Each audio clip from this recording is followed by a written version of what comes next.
Welcome to episode number 131 of the Marine Layer podcast. We have our two Mariners storylines. The Mariners trade for former Orioles reliever Michael Baumann, and we'll discuss, is there a surefire bat on the trade market this year?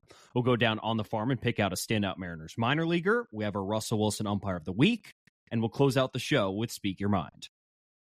Here's a reminder to all you guys, all the Marine Layer pod fans.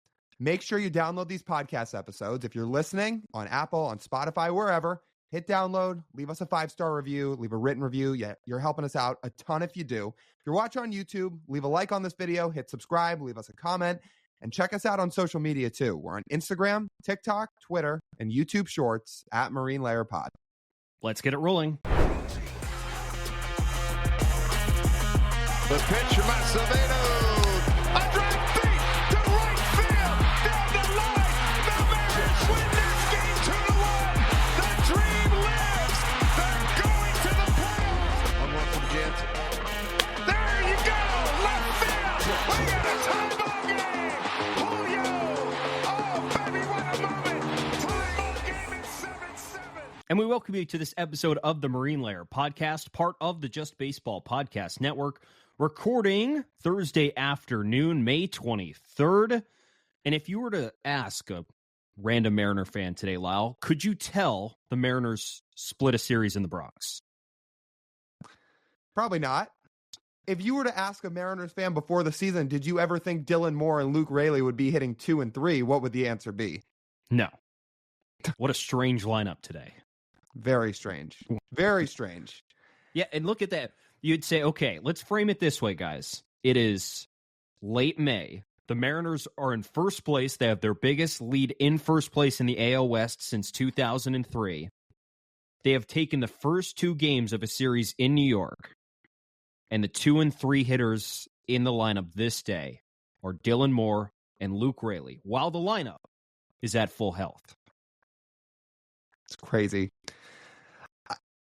It's not fair to say Jorge Polanco's become a bench player. It's just the fact that he was dealing with a hamstring thing and Dylan Moore's been really hot. But it is weird to see it's May 23rd at time of recording and Polanco's essentially not playing a ton. Julio gets moved down to 6.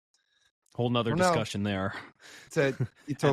After we talked about Julio last week doing well, which still applies, but he's actually been pretty ice cold since then. And the Mariners have noticed bumping him down in the lineup. It's just, you're right, it's strange to look at. I will say, circling back to our note from Wednesday, or Wednesday's podcast, we tried to guess where JP would be. He's right back there in the leadoff spot. It didn't, no hesitation. The Mariners plopped him right back down at the top of the lineup, and he's been fine. He's going to get a while up there to unentrench himself if he continues hitting poorly like he did before he got hurt. But, you know, that's time to see. So the only normalcy of the lineup is really, it's JP, and that's it. Right.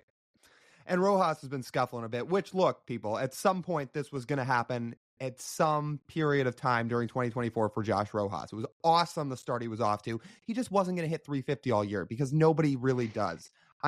Now the key for Rojas, right, is getting out of this and turning it around. He doesn't have to be a 150 WRC plus guy. But if he can be the 115 to 120 guy, walk a decent amount, and be a force out of the bottom of the lineup, that's a great role that he can play. So, sure, people are starting to adjust to him a little bit, opposing pitchers. Now, Rojas will just have to adjust back a little bit.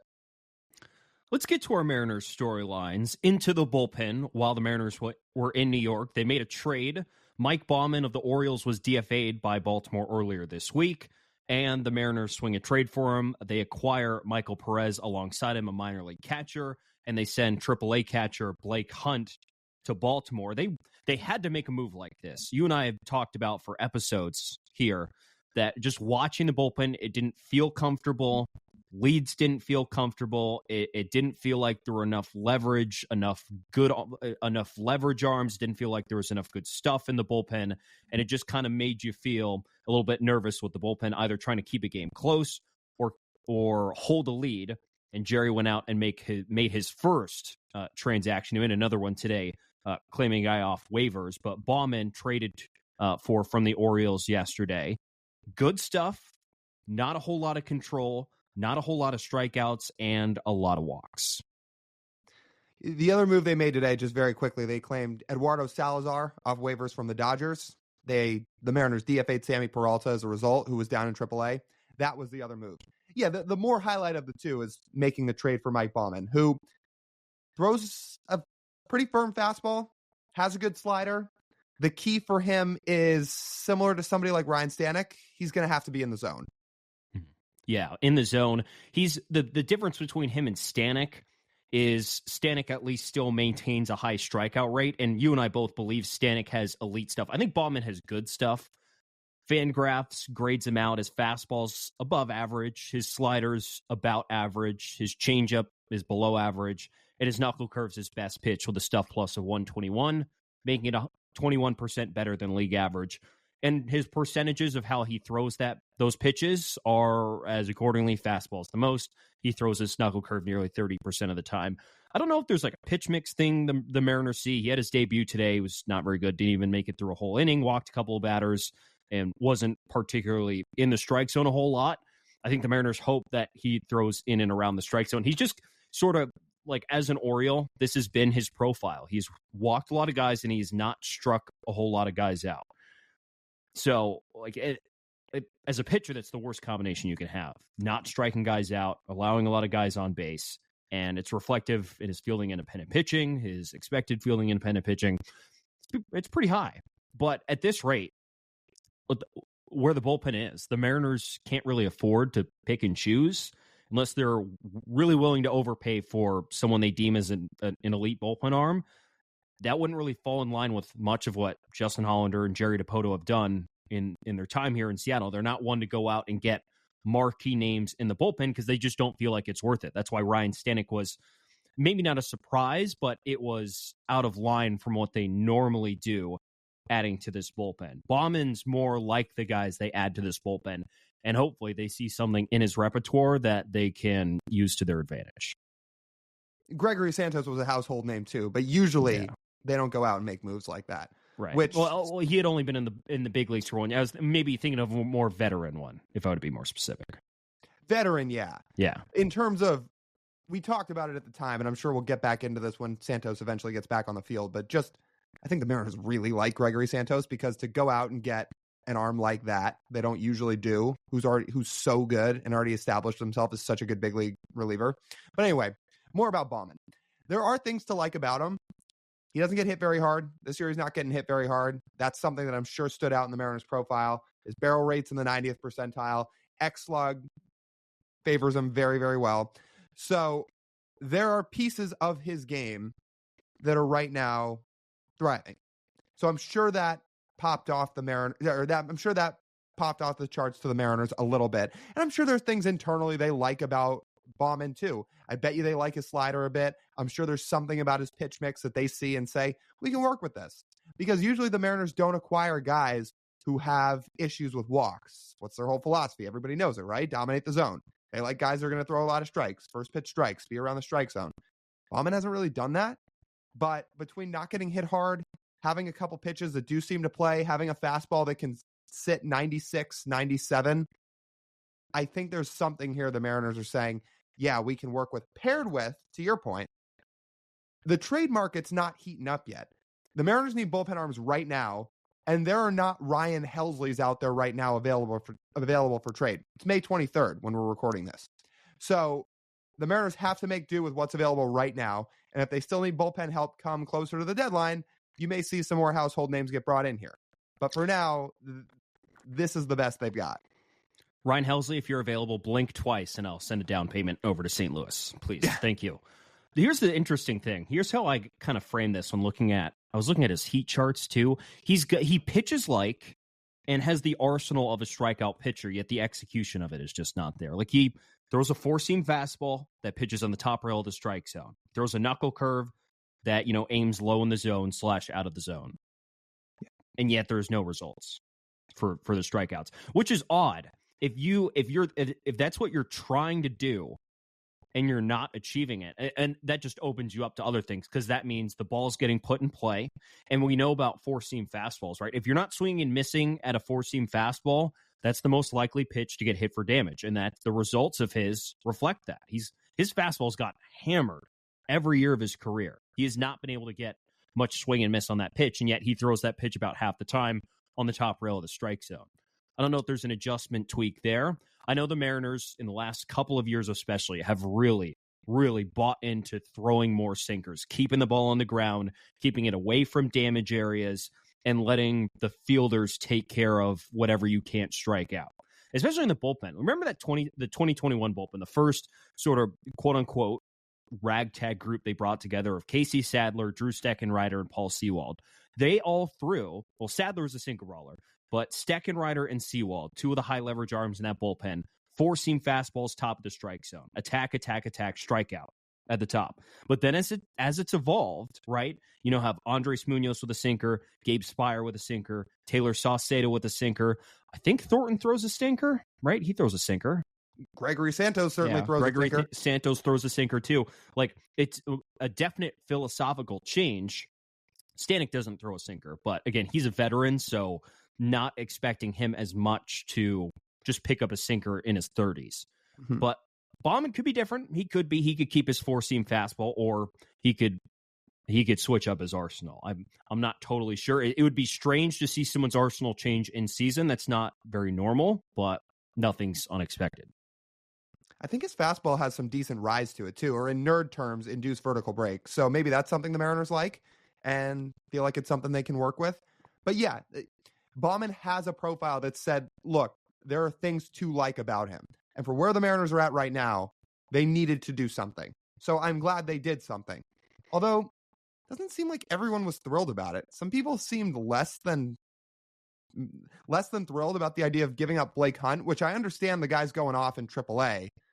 But I'd just like to remind people, we talk about the PCL being just a bandbox of a hitter's league all the time. And listen, we love Brian O'Keefe. He was awesome when we got to talk to him last year. But Brian O'Keefe put up about an 840 OPS in AAA last year, and it didn't exactly translate to the big leagues. So I know Blake Hunt's younger. He's currently OPSing over 900, but it doesn't necessarily mean he's going to come up and be a Danny Jansen number 2 type catcher in his prime. Yeah, and was Blake Hunt even, was he over Harry Ford, the organizational depth chart? Maybe, no. Barely. But could you argue... Right, this second, you mean? This second, yes. But if we get to August, is he still? I don't know. I know we're talking about Harry Ford later in the episode. That dude is currently doing things that most would consider illegal in AA to the baseball. Yeah. He has been that good at the plate. So thinking about it in that terms, was the difference there really that much? To be determined. We don't know how Harry would hit in AA, but right. It didn't feel like, if the Mariners truly thought Blake Hunt was better than Sebi Savala and he would be better served on the big league roster, then he'd be out in the big leagues. Correct. Pretty quickly. I have one last note on that topic before we move on to our next subject. Because Blake Hunt's gone, I don't make many demands to a front office on this podcast. Now I've got one. Oh boy. The Mariners better start playing Matt Scheffler. And that's all I have to say. Now that Blake Hunt's gone, door's been opened, get him behind the plate and let him play. So for those who don't know, Matt Scheffler, who's a catcher in AAA, longtime friend of mine, grew up playing Little League high school together, and he was our first player to ever be on the podcast. So with that, start playing him. If you're a Marine Layer Pod fan, you're a Matt Scheffler fan, and I'm putting that notice out there to everybody listening. So if you're listening to this, get on the hype train and start telling the people, play Matt Scheffler, because now with Blake Hunt gone, why not? Michael Papierski's not hitting at all in AAA. They just acquired Michael Perez, who's a 30-year-old with a little bit of big league time, who's also not hitting in AAA. Let Chef start playing and give him his time. That's all I've got to say. Start a chant. Let Chef cook. Let Chef cook. That's what I'm saying. Let him start playing. The 2 games he's played in so far, he had 2 great games at the plate, and he's also known for being a very good defensive catcher. So Mariners need a new AAA catcher, new main guy. Let it be him. That's my demand. I don't demand many things out of the Mariners front office, but that's my demand. You have my endorsement. Yeah. And again, if you're a Marine Layer Pod fan, you're a Matt Scheffler fan. So get on board, people. That's all we've got to say. Start endorsing it like we are. Okay. Before we hit our next subject here, let's take a quick pause. Let's talk to you guys about our friends at Pagach's Pub 85. You want a place to watch the game with your friends? You don't have to look any farther than that. Head over there. You can do a flurry of things. You want to play some darts. You want to play some pool, eat some great food. All that's over there. And they've got some great drink specials during happy hour too. It's a long happy hour. It's 2 to 6 p.m. The drinks are $3 to $4, all of them on the happy hour menu. So show up a little before the game, have a couple of drinks with your friends, watch the Mariners. It's all there. It's over at Pagotch's Pub 85 in Kirkland. So, second storyline here. There's a lot of talk these days about the trade deadline, the Mariners acquiring bats, and understandably so. It seems like the Mariners are trending in a direction where they are going to need to get a bat. But Jeff Passan was on Brock and Salk this week on 710 Seattle Sports. And he was talking about how he feels like the Mariners have had to try to thread the needle with a lot of trades. With him now saying, if they go get a bat at the deadline, it can't be a trade where they attempt to thread the needle. It needs to be a surefire guy. Those are the words he used, surefire guy. So TJ and I started to sit here and think about who's a surefire guy. And as we dive into this subject here, I'll kick it off with this. I'm not sure there is one. The only surefire guy, it feels like, in the last 2 seasons is Juan Soto. Right? Like total surefire trading for a bona fide future. In that case, Hall of Famer, but at least All-Star. Guaranteed. Mm-hmm. Right? Sure. That's it. And the way Passan framed it, I like how he framed it. It's like, okay, think about Jerry Dipoto and their competitive trade deadlines. The deadlines, the one deadline, the Mariners went out and swung big for a big piece. Luis Castillo went to the playoffs, immensely successful. They knocked the trade out of the park. Every other deadline has been try this, try that. Like, this might work out. And ultimately it hasn't. Right? Not totally. Not enough to push them across the finish line. I personally thought their 2021 deadline was awesome. Just personally. Oh, okay. Any bias there? Do you have any bias there? A lot. Yeah, actually. A lot. Yeah. Anyway, Passan is right, though. Now getting back to a serious note. The trade, they made a big swing. Yeah, they went to the playoffs.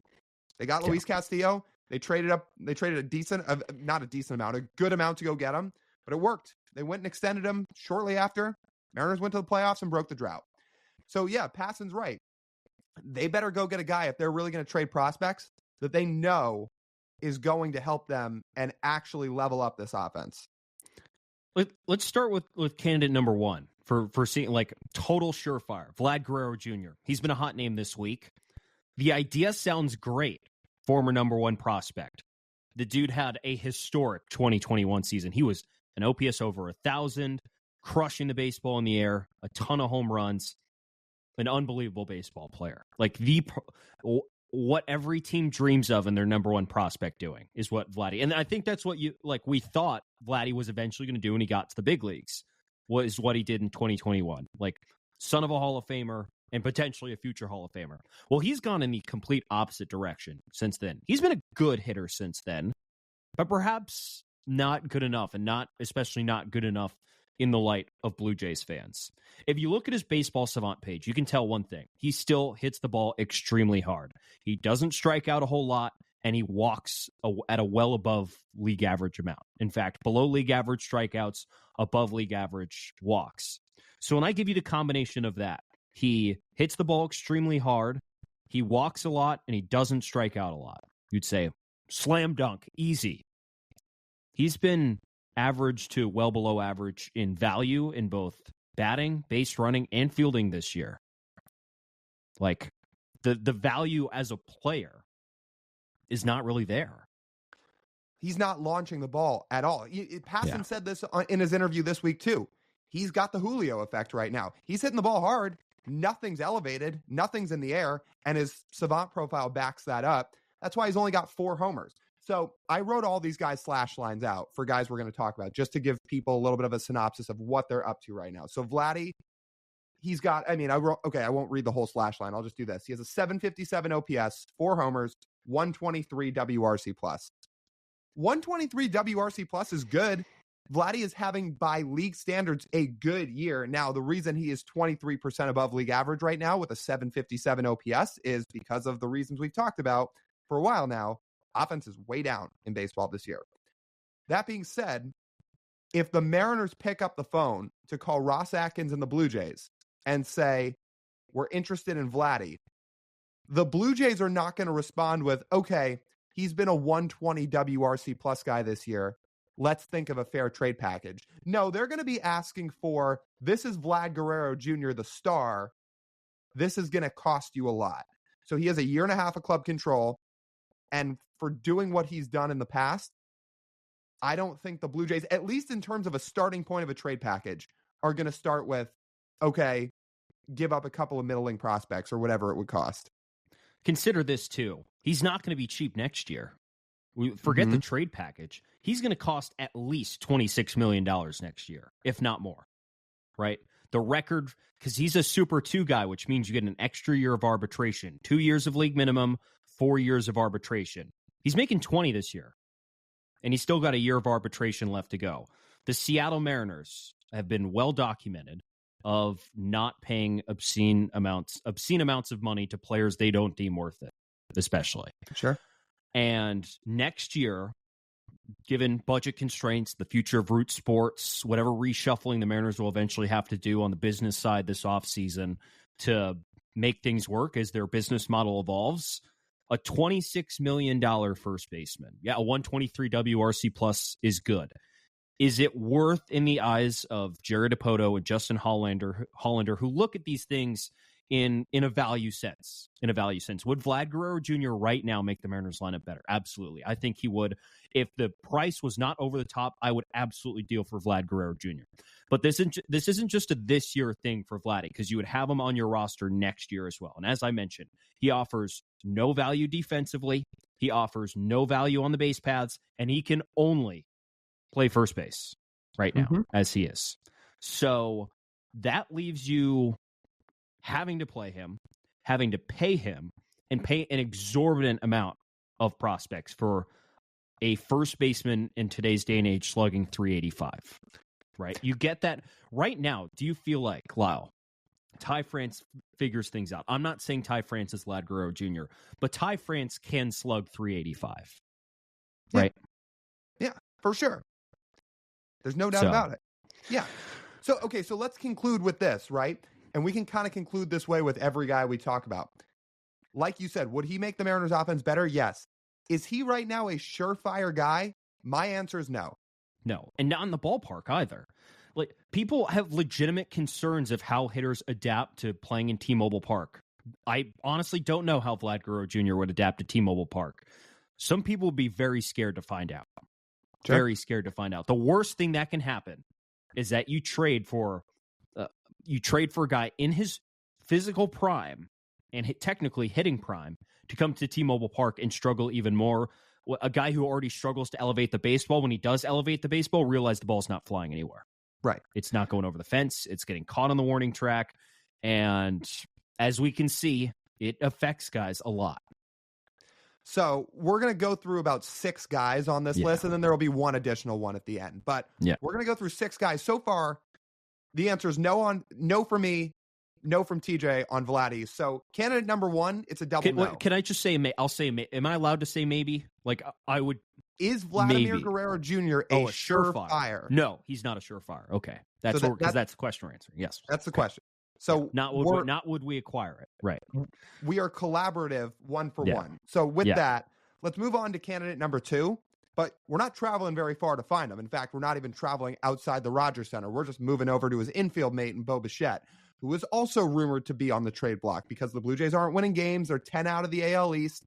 They're not playing great. This roster feels like it's aged. It doesn't feel like it worked out. I'm not saying the Blue Jays are going to totally fire sale, but they may retool some things here in the next year or so, and that could be at the deadline. Here's what Bichette's done so far this year. He has a 638 OPS, 3 home runs, an 84 WRC plus, 6% walk rate, 15% K rate. He has a year and a half of club control, just like Vladdy does. Now, Bichette has not had a good year defensively. Has he had good defensive years in the past? Yeah. He's not playing well defensively this year. However, because his overall package would entail and and bring more defensive value, period, just because he's a middle infielder, not a first baseman, and has played well defensively in the past. The asking price on Bichette may be higher than what it is for Vladdy. The difference is Bichette's been about 30% worse as a hitter than Vladdy so far this year. So here we go again with yet another guy who is a household name, but isn't playing like it right now. He's a coin flip of what you get defensively at shortstop before we get to his bat. If you look at his defensive runs saved by season, it's since 2021, +2, -16, +5, -3. What are you getting? Like, what are you getting? And again, these are peak physical years for Bo Bichette. What are you getting at shortstop? Mm-hmm. Right? So that's question number one. Because if you trade for Bo Bichette, he's playing shortstop. You didn't trade for him to play second base. Are you sure? Are you sure Yes. they don't make him play second? Yeah. I'm pretty sure. And they don't have if you are giving up the play prospect third? capital it's going to be required, then I would assume so. Because Bo Bichette, when he hits free agency, is going to be a shortstop. Mm-hmm. So he's not, I don't think, going to a new team going to just step aside. Now, that's a bridge the Mariners would eventually have to cross, but inner feeling, it feels like that he would be playing shortstop. Just a feeling. But anyways, so money-wise, he's making 12 this year. He's making 17.5 next year before he hits free agency. So like Vladdy, he has a year and a half. And this is the conundrum the Blue Jays are in. They need to decide which one of their stars they're paying, if they're going to pay stars. So they have a pretty high payroll at this point anyways. They've paid a lot of guys, and now they have their two young stars coming up towards free agency. And if they want to get a deal done, they get a deal done. If they don't want to get a deal done with these guys who, like I said, are not trending necessarily in the right direction to earn themselves historical money at premium positions, it's not great for them. And if you look at Bo, too, he's been a really good offensive player for most of his career. He's fallen off a cliff offensively this year in a year where he should not. His bat speed's not declining, really, but all of his quality of contact stats this year have been bad. I will note he had a terrible April, but he's been a little bit better in May as a 114 WRC plus in May. That's good. But much like Vlad, Lyle, below average value in hitting, fielding, and base running by Baseball Savant. All three for someone who's not supposed to be slow, not supposed to be a bad defender, and not supposed to be a bad hitter. And yet he is below average in all three. Bo Bichette was a 4 F-WAR player in 21, 22, and 23. And now here in 2024, like you just highlighted, it's all trending down. You want to talk about his bat. He's not barreling anything up right now. He's not hitting the ball hard. And honestly, even if you want to put aside what the trade package would cost for a second, because it's still going to be a lot, is Bo Bichette a Mariners blueprint type of hitter? My answer to this is honestly not really. Now, if something drastic changes where he's just hitting flat out hitting the crap out of the ball, period, that's a different story. And if he had a 130 WRC plus right now, the Mariners may have a different opinion. But because he's not hitting, and also paired with the fact that he does chase, he doesn't walk a lot, and the reason he doesn't walk a lot is because he swings at just about as many first pitches as anybody in baseball. It's not really what the Mariners preach offensively in terms of team philosophy. So between Bo not playing well right now, not really fitting the Mariners blueprint of a hitter, and the fact he's going to cost a ton in a trade, maybe more than Vladdy, is this your surefire guy? Here we go again. My answer is no. No, he's not. No, and a person like Bo has to make a lot of quality contact for his profile to be valuable because he doesn't have obscene power when he swings, and he swings a lot. So if he's not making contact on all of these swings and he's not hitting for power, then you get what he's doing right now. He's slugging 349. He's not even getting on base 30% of the time. 30% of the time. Like, this is an all-star, a past all-star bat who's getting on base, has a 289 on base percentage right now because of his swing decisions. And his swing decisions aren't going to change. The Mariners aren't going to say, hey, turn into Juan Soto and stop swinging.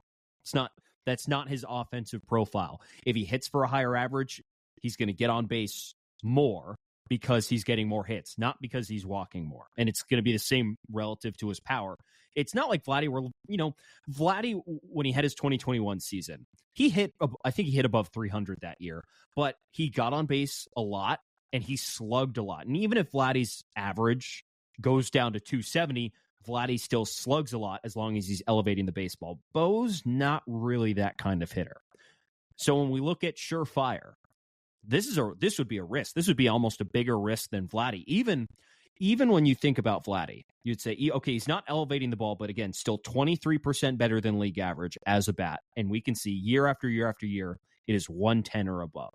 But Bo with this year doesn't have that. Right. So no, he is not a surefire. Not even close.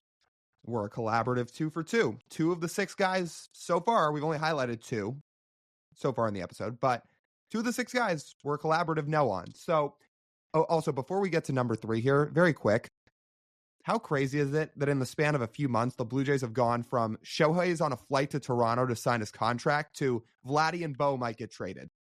Crazy. Someone needs to check on the whole country of Canada. See if they're doing all right. Yeah, they do. Okay, let's get to our third guy here.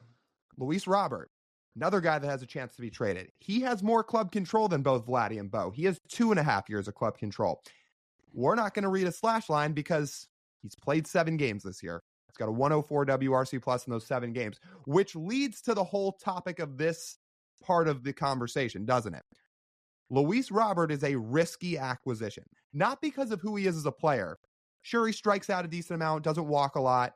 You can probably live with that given everything else Luis Robert does, because the profile itself outside of those 2 areas probably is the most surefire thing.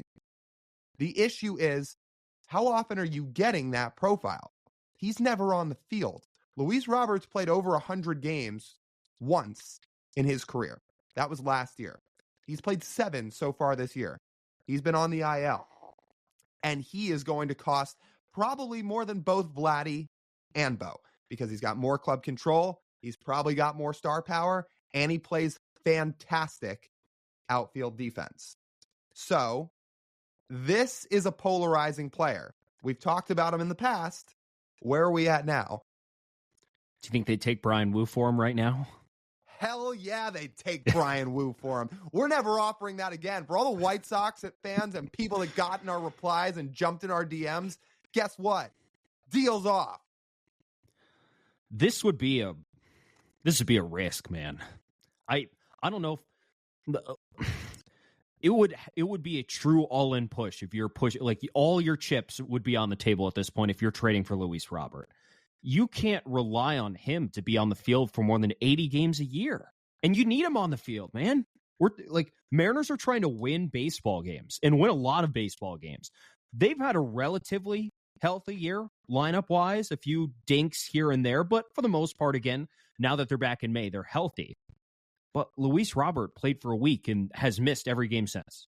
Every game since. He was just back on a rehab assignment in the Arizona Complex League of all places, hitting home runs against poor 19-year-olds this week. But as much as it excites me, and he's had past seasons where he doesn't strike out a whole lot, and while the power stays there, he's incredible defensively in center field.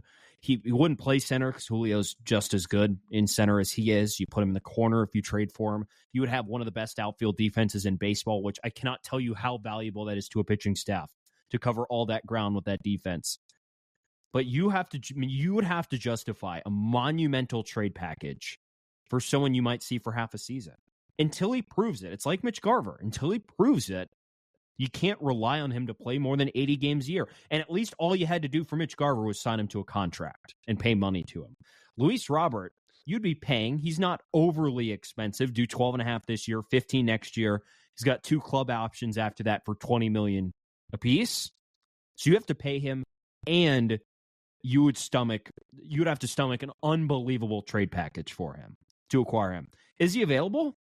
Probably. The White Sox are awful. They are horrendous. They have no direction right now. And I think many of White Sox Nation would accept a Luis Robert trade at this point because his contract's going to run out before they're competitive, before they're totally competitive. And for how they're set up, I think they would be kind of naive to not get a monumental trade package to kick off a rebuild for him. Question is, do the Mariners want to do it? And to be honest, I don't know, because you and I are both in agreement that the Mariners do need impact. Absolutely need impact. There's no more skirting along the margins. But is Luis Robert surefire? No, he's not. This is the last chip the White Sox have in their hand at the table. Now, it's a $100 chip because he is a very, very valuable player. But all the more reason that if the White Sox move on from him, I think Chris Getz and that front office know they have to get that one right. Because like you said, the White Sox have no direction. They are not set up for success anytime soon. Honestly, the return they got for Dylan Cease, at least from afar, didn't seem all that great, which makes the reason of trading Luis Robert so important in terms of if they're going to get players back, they have to get it right, which makes me think if the Mariners were going to call, they would ask for 3 of the Mariners' top 10 prospects or something like that. And if that's the case, can you give that much up for a guy who might play 150 games over the next 2.5 years? That would be a disaster if the answer is yes. Speaking of White Sox outfielders, do you remember when people wanted to sign Andrew Benintendi? Do you remember that? Mm-hmm. He's been terrible. He is on pace to be to have the worst season ever by WAR. Yeah. By the way, do you remember that? Like, we're on the topic of White Sox outfielders, yeah. So had to throw that in. Trading for Luis Robert would be the riskiest trade Jerry Dipoto and Justin Hollander have ever made. I don't think that's even a hot take. Yeah. So and I joked about at the beginning. They wouldn't, if Luis Robert had a proven track record of playing 120 to 140 games a season, absolutely, I think a starting pitcher would be on the table for this. Not for Luis Robert playing 80 a year. Mm-hmm. So in conclusion, he's a really exciting player. If this trade hypothetically happened, I'm sure I'd twist my brain to get myself excited because I know how good he is. Everybody knows how good he is. But to once again answer our one-liner question, is he a surefire guy? Because of his health, my answer is no. Yeah. So I'm with you. So now we're 3 for 3. We're sort of half the way through. Again, we have one extra guy at the end, but here, let's jump to guy number 4 here. Here's who I've got for the 4th guy on our list. It's Brent Rooker of the Oakland A's.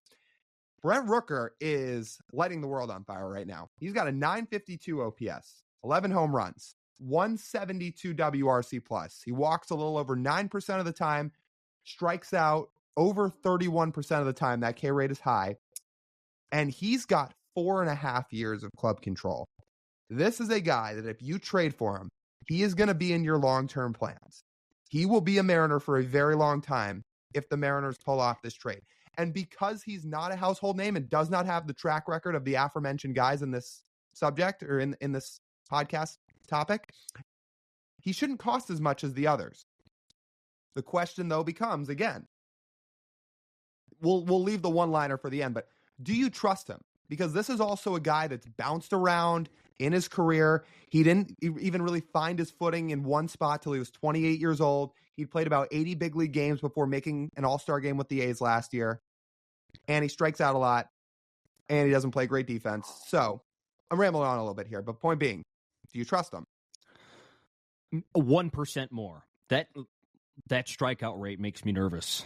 The Mariners already have so much. He is a really good player. I mean, really, really good. 172 WRC plus this season. He's nearly slugging 600. That's unbelievable.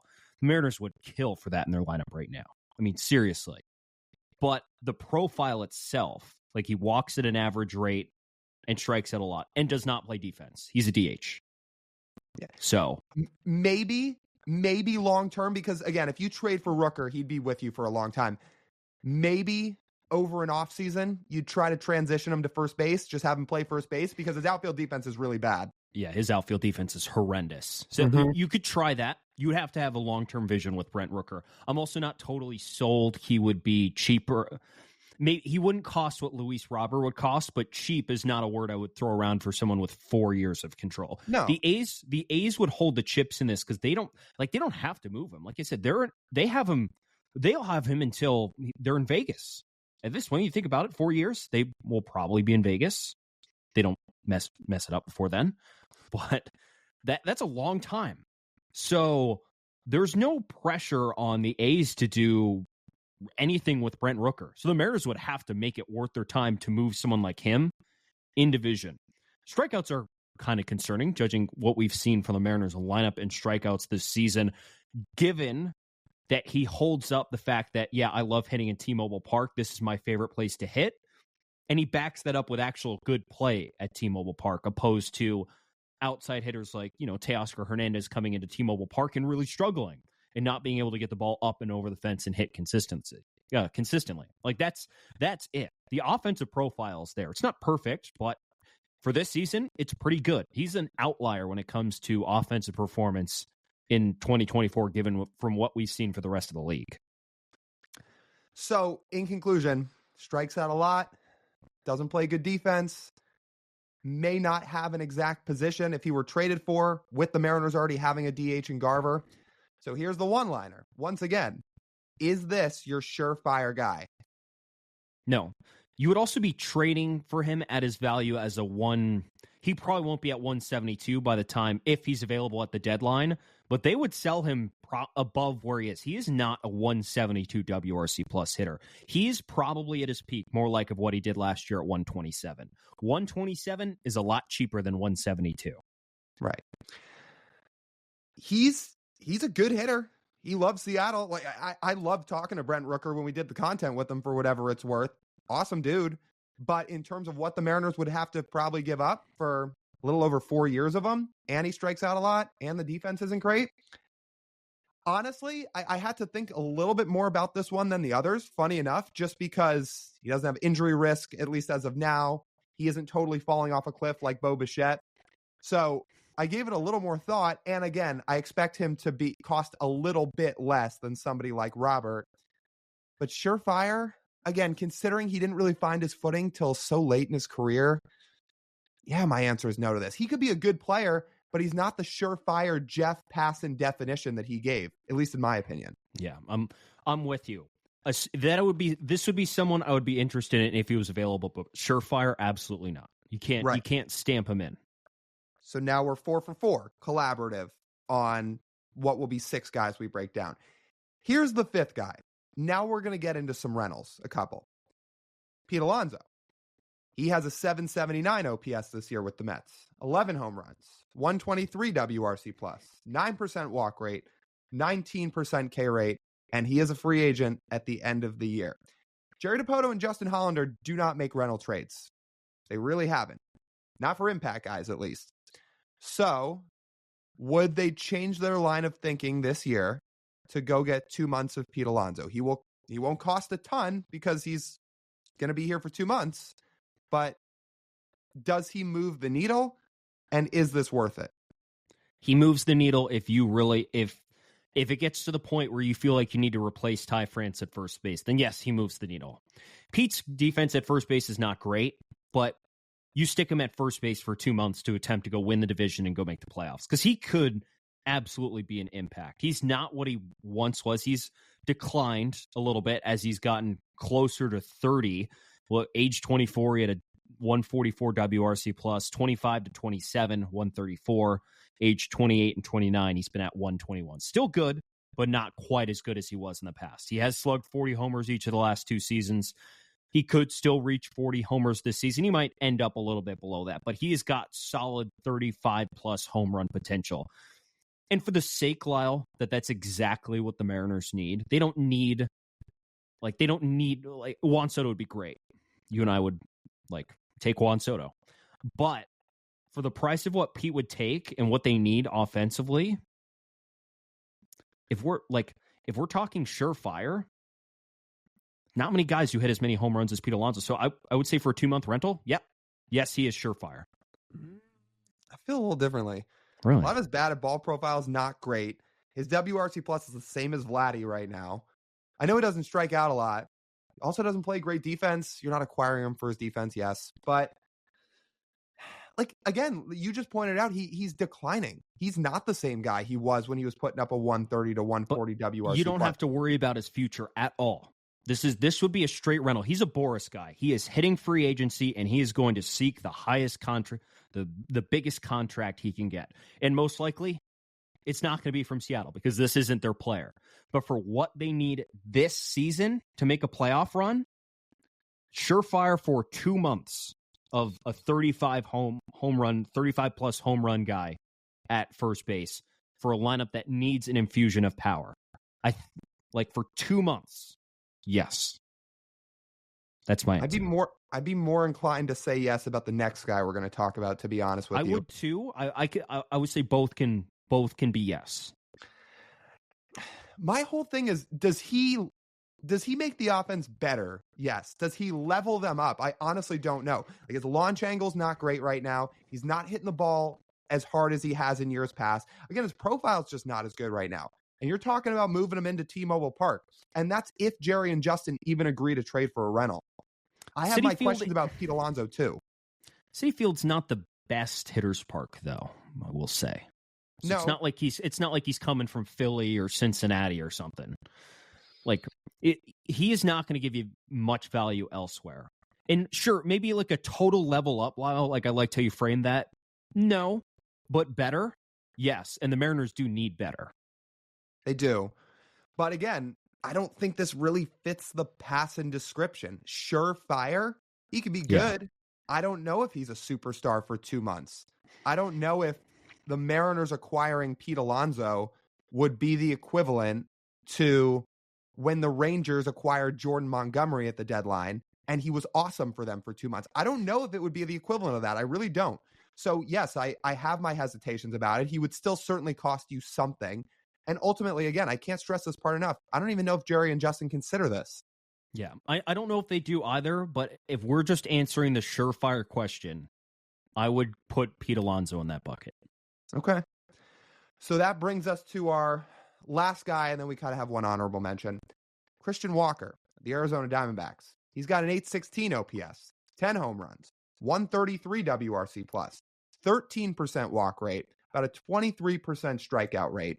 And he, like Pete Alonso, is also a free agent at the end of the year.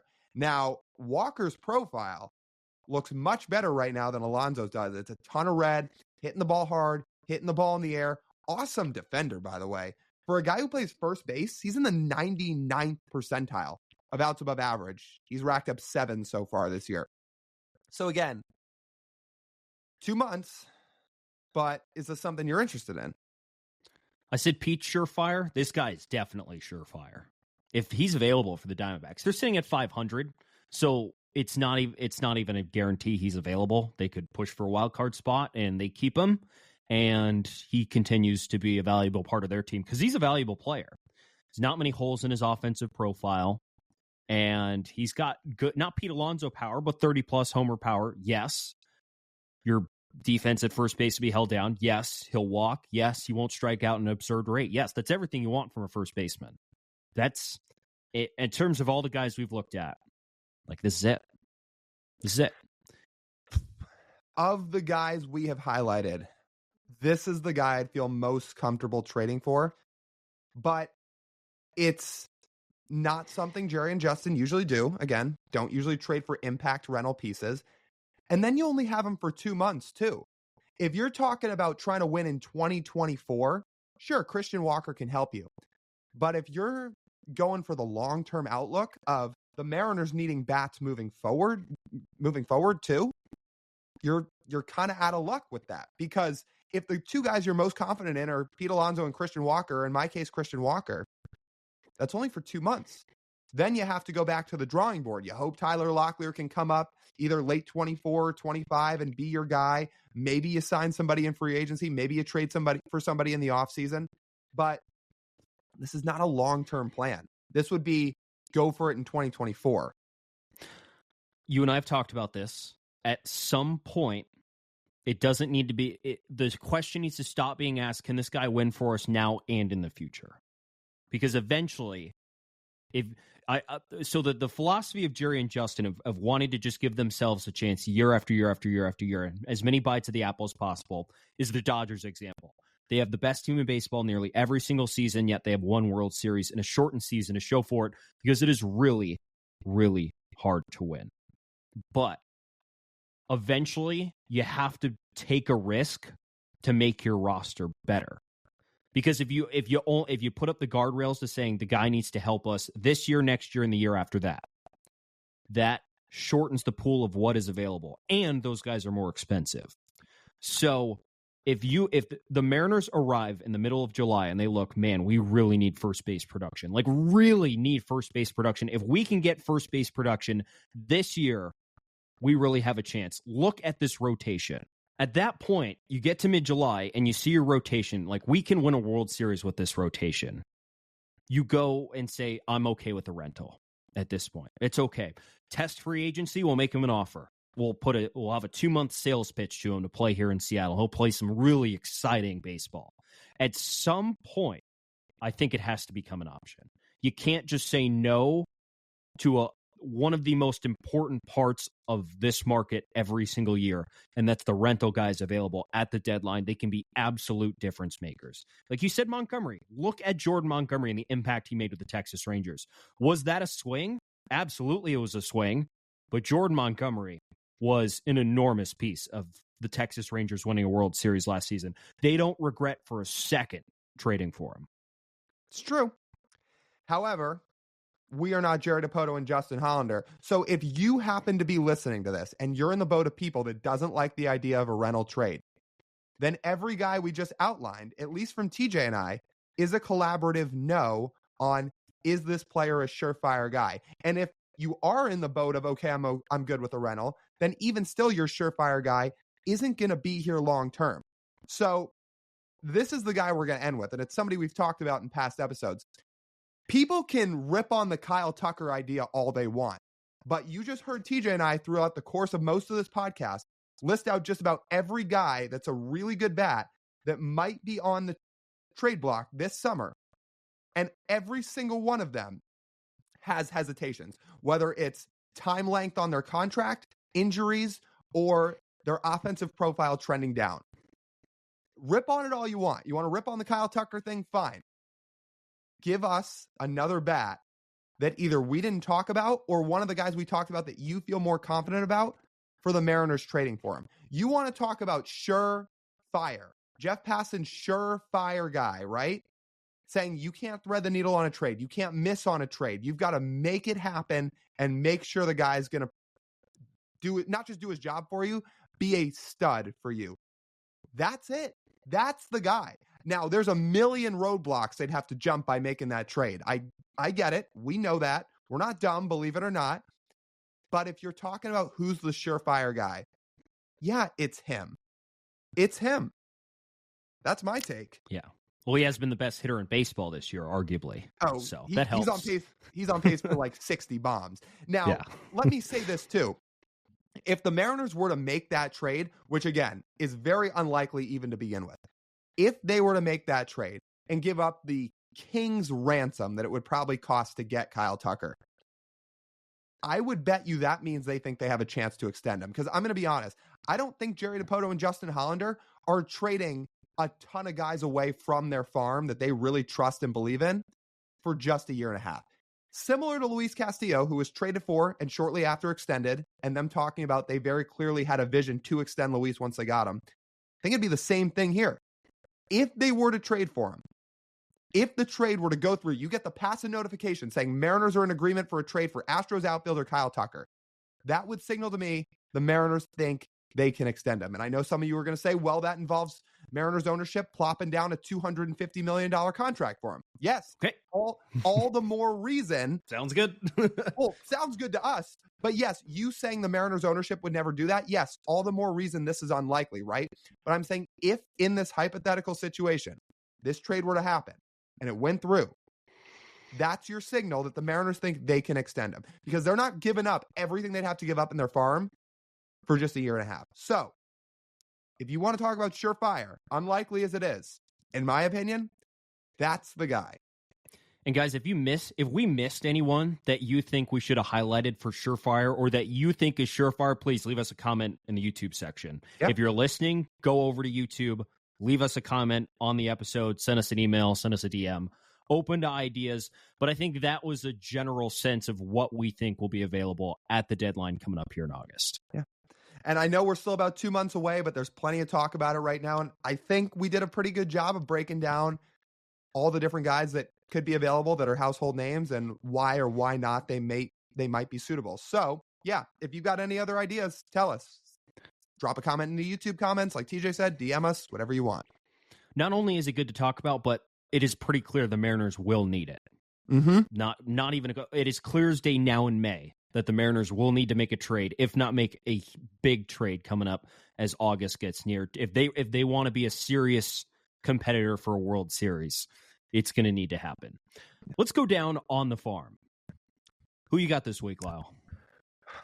So I know we spent a lot of time on that last segment, so we can try to rip through these a little bit. And I do have somebody. I do just want to quickly highlight before that, however, how good Harry Ford and Lazaro Montes have been. Those are not our guys because they were so blatantly obvious. We wanted to give some other guys some love and a shout out. But my God, those two are just lighting the world on fire. Lazaro Montes, by the way, for everybody concerned about his strikeout rate, at least back when he was in the DSL, is now striking out 16% of the time in Modesto while walking 15% of the time. Unreal. Is that good? It's pretty good. Is that good? I refuse to put the pressure on him by saying Yordan Alvarez. That's not fair. It's not fair to him. It's not fair to anybody. However, I will say this. His time with the Modesto Nuts, he has hit like Yordan Alvarez. I will say that. And he's got a long way to go too, but love what we're seeing from Laz. He's due for a promotion here soon. Yeah. So that's good for him. And shout out to Harry Ford, man. Holy crap. Yeah. His OPS is now over 900 in AA. Yeah. It's great. Oh, I mean, ever since that cold streak that he began the season with, he's well over 1,000. This is this dude's first venture into AA, and he's got an on-base percentage, I think, over that stretch of 500. It's crazy. Yeah. Anyway, two of the guys we actually want to highlight as our guy on this segment. I picked Cole Young for this because I think a lot of people saw him get off to a slow start in Arkansas too. 20 years old. It's not that shocking, to be honest. You have to jump from high A to AA. That's the hardest jump in the minor leagues to make. It's an adjustment. But now look what he's done in the month of May. He is slashing 283, 368, 483. That's an 851 OPS for the month and 3 home runs. So yeah, I'm not shocked the first few weeks were a bit of a struggle for him. I also know he's an incredibly good hitter, and if you give him some time to figure it out, he'll figure it out. Now he's settled in. Now he's figured it out, and he's looking like the Cole Young that Mariners fans have gotten used to seeing since he was drafted. Yeah, super, super exciting for him. And just remember how young he is, too. He's a year behind Harry. Harry's torching AA himself with a year more of experience than Cole Young has. So to see Cole Young doing this, and while, again, playing an extremely valuable defensive position, is good to see. And he'll finish out the year in AA, and he'll get his licks against all these AA guys to get him ready for the big leagues, hopefully sometime next year. My guy, I hadn't heard of Will Schomburg before I looked him up. Because I was thinking, who should we shout out this week? So Will Schomburg signed with the Mariners as an undrafted free agent in last year's draft. Played at Davidson in college. He was fine. He's a starter his senior year, but otherwise, he was a fine college pitcher. Signed an undrafted deal with the Mariners. Comes over, he starts in Modesto as a 23-year-old, a little bit older. But Will Schomburg has a 1.89 ERA in 38 innings. He's made all 8 of his starts this year in Modesto. Leads the team in strikeouts. He struck out 48 while walking just 17. He's really good control of the strike zone overall. And yeah, shout out to him. He's not in any top 30 lists. He's not not making headlines. He's been good, if not a full step better than most of the other pitchers on that Modesto roster. Modesto's having an unbelievable season. Their offense gets a lot of love. The pitching's been fine, but Will Schomburg has been really good for that rotation. So shout out to him, Will. Wanted to give you a little bit of love. Yeah, it's awesome. Hopefully he gets a promotion to Everett this year. Hopefully he keeps pitching well. You never know, right? Not everybody's a blue chip prospect when they debut, obviously. Guys find their ways up to the big leagues in other ways. We'll see how he progresses. 1.89 ERA in his time in Modesto. That's noteworthy. I'm sure the Mariners have seen it. I'm sure they noticed. So awesome. In a hitter's league, too. Yeah. It's not easy to do. One last quick little minor league note, and this sucks, but Colt Emerson's going to be out 4 to 6 weeks, they said. It's an ankle thing. So in his first season, full season of pro ball, he's had an oblique issue, now an ankle issue. That really sucks. Hopefully he recovers quickly and gets back on the field. So, yeah, we'll see how he recovers. Hopefully it's a good recovery. I know it sucked. And Ty Pete's been out a few days, too. I think he's close to returning, but yeah, there's been some injuries throughout the system this year. That's for sure. It's too bad. Anyway, let's get to our Russell Wilson Ump of the Week. And shout out to John Boy for this breakdown because he did it just the other day. The game itself he broke down is from about a week and a half ago, but we just had to highlight this. So Ben May is our winner this week. You want to break this one down, Tej? So Ben May in this Marlins-Tigers game makes a couple of bad strike calls, like well off the plate strike calls. And the Marlins dugout was chirping at him. And he's like, all right, stop, enough. Stop chirping at me. And eventually someone says something else. I think it was one of their bench coaches says it. And the umpire turns and just says, you're gone. Now, notice I didn't use a name there. I just said, you're gone. So Skip Schumacher comes out of the dugout, Marlins manager. He's like, well, I didn't say anything. Who got tossed? And he's like, and the umpire points to the dugout and said, whoever just said that. And Skip goes, who said that? And the umpire, Ben May, points again to the dugout. Is like, whoever just said that. And essentially that's the gist of the video, that John Boy titles, umpire has no idea who he ejected, a breakdown. And essentially it results in Ben May asking Skip Schumacher to choose which one of his bench coaches gets tossed out of the game. How? Like, is there going to be repercussions for this? You're gone, but nobody's specific. You like pick somebody on your roster, on your coaching staff, to be ejected out of the game. It's your pick, Skip Schumacher. We'll actually let you choose your guy here. What? How? Like, you should at least know who you're tossing out of the game before you toss someone. See, this is like the untapped power of the ejection in baseball. Like, unlike football, unlike hockey, unlike basketball. Like, you say one wrong thing, you're done. You're done. You have no chance to save yourself in the game. But the fact that like, you don't even need to see who is actually like doing something that warrants them getting tossed out of the game, and you just toss them without even looking. Just I think Ben May should have like learned his lesson from who's the umpire who tossed Aaron Boone for what the fan said. Do you remember who that was? Hunter Wendelstedt. Yeah. He should have taken a note from Hunter Wendelstedt, maybe looking to see someone say something physically, but we're just throwing it out. Otherwise, you throw someone out for something someone else said. And then you just say, oh well, not my problem. Umpires are always on such a power trip. This is why these things need to be publicly announced if umpires face repercussions. Just how when players are sent down to the minor leagues, it's publicized. We should have the right to know this, because otherwise we have no idea if these umpires ever have any ability or show any willingness to learn from their mistakes. Because this is so ridiculous that this happened. Just pick somebody to throw out of the game because I don't like what somebody said. Who was it? I have no idea. Sad. What a group of guys. All right, let's close out the show and get to Speak Your Mind. What's on your mind this week, Lyle? This one's short because I know you have a little bit of a longer talking point, but in terms of music, this song $1 Million Baby that's out right now by Tommy Richmond, I'm in this phase with it where currently at this very moment, I really like it. And it's clearly a very popular song. It's all over TikTok. It's all over social media. It's just a song that's being played a lot in general right now. I'm trying to figure out how long I'm going to like it for, because this very, very quickly seems like it's going to be one of those songs that gets insanely overplayed to the point where it's going to drive people crazy. So that's where I'm at right now. June 15th over under? Yeah, that feels about right. It's going to be one of those songs. It's one of those songs of the summer, right? Where it's going to be nonstop everywhere you go, whether it's on the radio, whether it's at a restaurant, whether it's at a sporting event, no matter where you go, you're probably going to hear this song. That's how it feels right now. So as we sit, I really like the song. I think it's a good song. I think very quickly people are going to wear it out. Well, welcome to music. I know. Where have you been? Well, I know. It's just too bad because, again, where we're sitting right now, I like the song, but I know it's going to get way overplayed. So here's an idea then. You should just only talk shit about the song and just badmouth it to everyone around you so they stop listening to it. And then eventually hope that it gets into other people and you start a movement and they play it less and then you can listen to it more.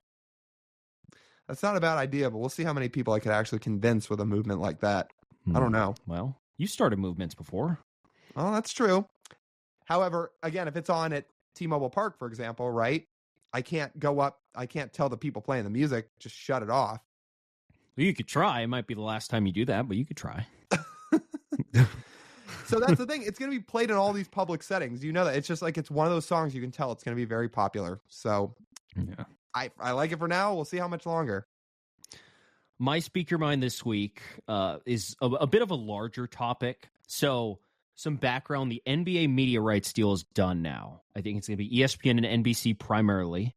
NBC is going to bring back their Saturday night game of the week, I believe it was, in this new package. So that means a couple things. One, Turner Sports, a.k.a. TNT and TBS, are no longer going to carry the NBA. And that made me kind of sad that the Inside the NBA with Shaq, Kenny, Charles, and Ernie Johnson won't be the same, I guess. It sounds like Charles Barkley wants to hire everybody to his own production company, and they essentially sell it as an independent show to go on, I don't know, Amazon or something. I think Amazon was what I heard floated out there. Amazon's also in this new NBA rights package. So that's kind of sad, because I was thinking about it this way. Now that the NBA rights package is done, you know what that means, right, Lyle? Expansion's coming. Mm-hmm. Like, it will happen. The Sonics, like, almost assuredly will, like, the ball is rolling now to get teams expanded into the league and get the league up to, the association up to 32 teams. It'll be Vegas, and it will be Seattle. The arenas are already there. They're ready to go. It's just they just need to cross the T's and dot the I's and exchange billions of dollars of expansion fees to get this stuff done. So it's kind of sad I won't get to hear Charles Barkley mock anything about the Sonics when KD eventually comes back and he sits out a game. Oh, I can't wait. Now, I think the Inside the NBA guys should absolutely do that. If they go independent, people will absolutely still listen to them. They're the most popular pregame, postgame show out there, period. By far. If they go independent, people are going to follow them. They should. Yeah. But the Sonics coming back, dude, I can't wait. I've had that take forever, and it sounds like the two of us are in unison about it.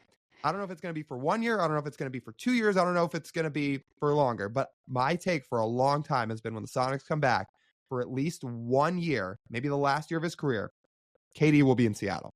Fully believe that. I'm pretty sure KD has said that he wants to come back when they come back, if he's still playing. It makes sense.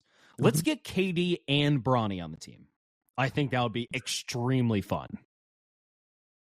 Is Bronny going to be the 12th guy on the roster? Sure, that's fine. Think of the marketing. That's true. They won't be able to stop talking about it. There'll be more attention than any Seattle team has ever gotten, and that includes the Legion of Boom. I can only imagine, like, scrolling on Twitter to then pop up a storyline that's from Skip Bayless that says, "Did Bronny James give a fan the stink eye on the bench last night in Seattle?" Next on Undisputed. Because he's not going to be playing all that much. But is Skip Bayless going to find ways to talk about LeBron and Bronny? Yep.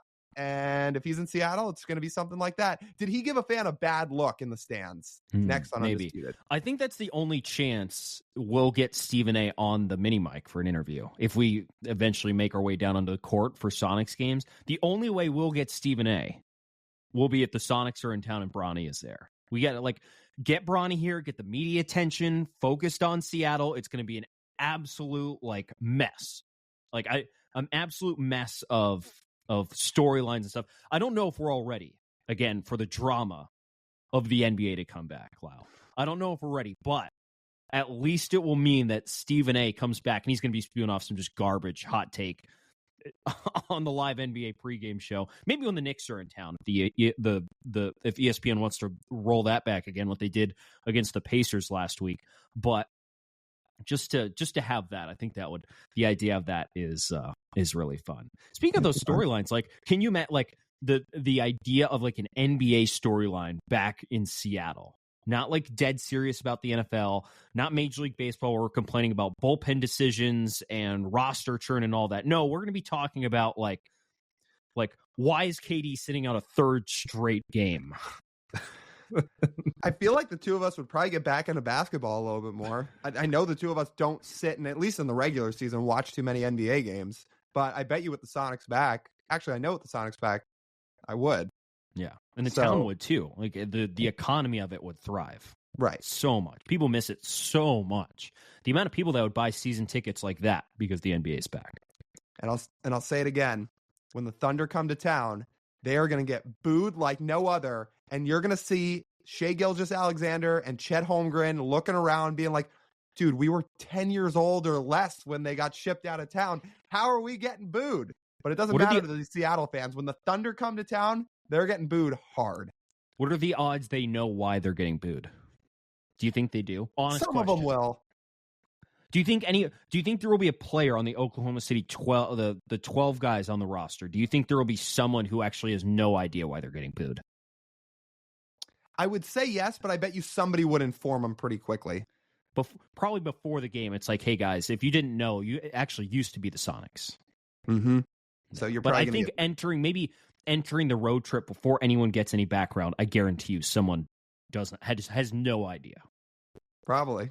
Just because it's such a young team too, the Thunder. So yeah, man, that's fun to think about. It's probably going to take at least 2 years, at least, if not longer, maybe 3. I would say 3 sounds about right. Right, can't go any faster. Like, think of what happens 3 years from now. So, in 2 years, for example, we'll have World Cup games in Seattle. That'll be unbelievable. While the Sonics, like, they were probably have been announced by then. Mm-hmm. That they're coming back, and the ramp up is going to be so cool. So cool. I'm still going to have to set my expectations because I know the NBA is basically a soap opera with a bunch of stupid drama, and the regular season's super predictable. I'm not going to let any of that go, but it will still be very, very fun. All that being said, to have the Sonics back. Hey, we can at least get into more greatest of all time debates. It's true. That'd be good. Top 5s, greatest of all times. That's what the NBA lives on. Lives on it. We'll get to be a part of it again. That part's great. I'm excited. Yeah. All right. I think that'll just about wrap up this edition of the Marine Layer podcast. You guys know the drill. You want to listen to the full form podcast, you can do so wherever you get your audio pods. Make sure to download, leave us a 5-star review, leave a written review. It all helps us out a bunch. You're doing us a favor if you take the time to do that. Like, comment, subscribe over on YouTube, and then go check us out on social media too. We're on Instagram, TikTok, Twitter, and YouTube Shorts at Marine Layer Pod. That's TJ. I'm Lyle. As always, we thank you guys for tuning in. We'll talk to you soon.